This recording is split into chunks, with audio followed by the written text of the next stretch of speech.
I must clarify, I'm not Prince Harry doing his last ride appointment before he buggers off to Canada, just in case you thought you'd pulled off a real coup or something. I'm afraid you haven't. Thank you for the invitation to speak.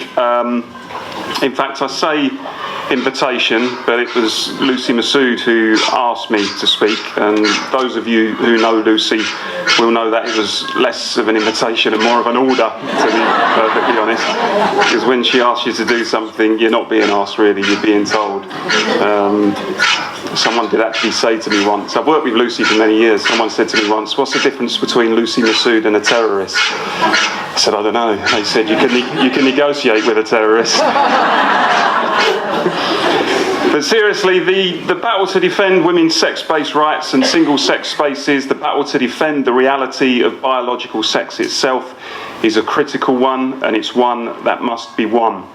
And frankly, it's incomprehensible, I think, that there is even a need to have this debate. And it's insane that the Labour Party has spent a large part of its leadership campaign obsessing over this subject. And I've been a proud Labour Party member for 25 years. And when you think of the magnificent role and the inspiring role that women have played in the party throughout its history, women such as Margaret Bomfield and Ellen Wilkinson and Barbara Castle and others, and how the party has been at the forefront of the battle for women's rights, it beggars belief, I think, that some in the party have adopted such an anti-woman stance with their uncompromising militancy over the question of gender self-ID and their hostility, their outright hostility to the campaign to defend women's safety and security. And I've got to say that the signing of that trans pledge by some candidates calling for the expulsions of decent women Labour members was absolutely appalling, and those who did sign it should do the decent thing and apologise.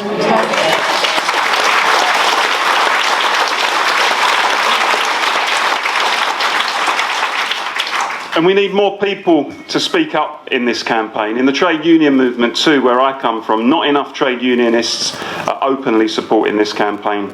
And trade unions have historically, as Kiri said, been at the forefront of the campaign for women's rights in the workplace. And I see it, I have to be honest, I see it as a dereliction of duty by those trade union leaders who at the moment are preferring to turn a blind eye to this whole debate because they think it's too troublesome and they don't want to upset people. Well, frankly, that's not good enough.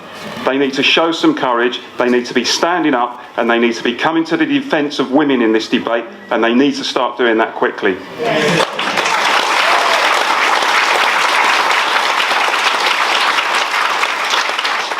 And I know from the debates that I have with people in the trade union movement that there is support privately for what you're doing and for this campaign. I've lost count of the number of times that I've been told by fellow trade unionists, well, you know, of course you're right, the whole thing around gender self-ID is potentially dangerous, but it's no good saying it privately because ultimately that's cowardice. Again, people have to have the courage of their convictions and speak up publicly because that's the only way that we can guarantee that the campaign will be won.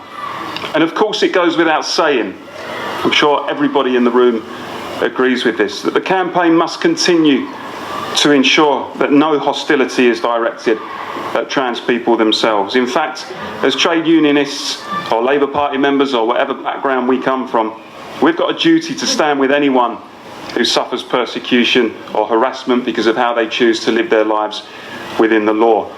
So if you're a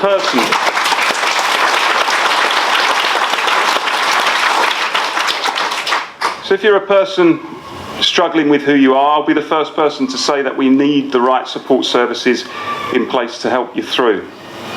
And if you're a trans person and you're being bullied, I'll be the first person to intervene on your side. That's basic humanity. But if you are someone who maintains the anatomy of a man but have declared yourself a woman and then demands access to single-sex spaces where my wife or young daughter may be getting changed, then I'm afraid that's where I draw the line and I say no, that is not on, that is not acceptable.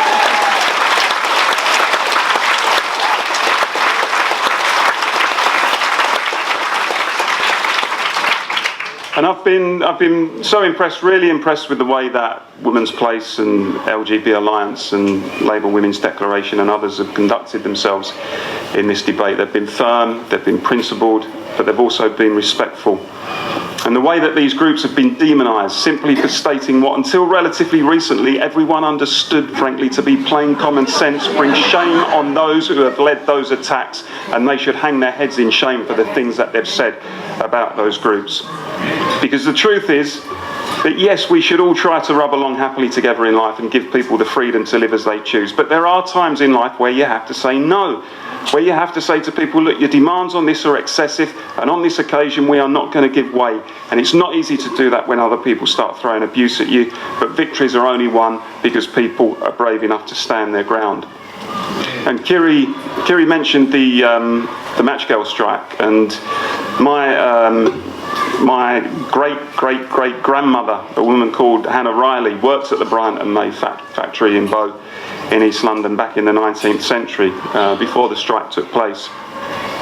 And as Kerry said, that was the scene of what was a magnificent and inspiring strike, where women, many of them young girls or Irish immigrants, came together to take on their powerful bosses in defence of their health and safety and their protection in the workplace.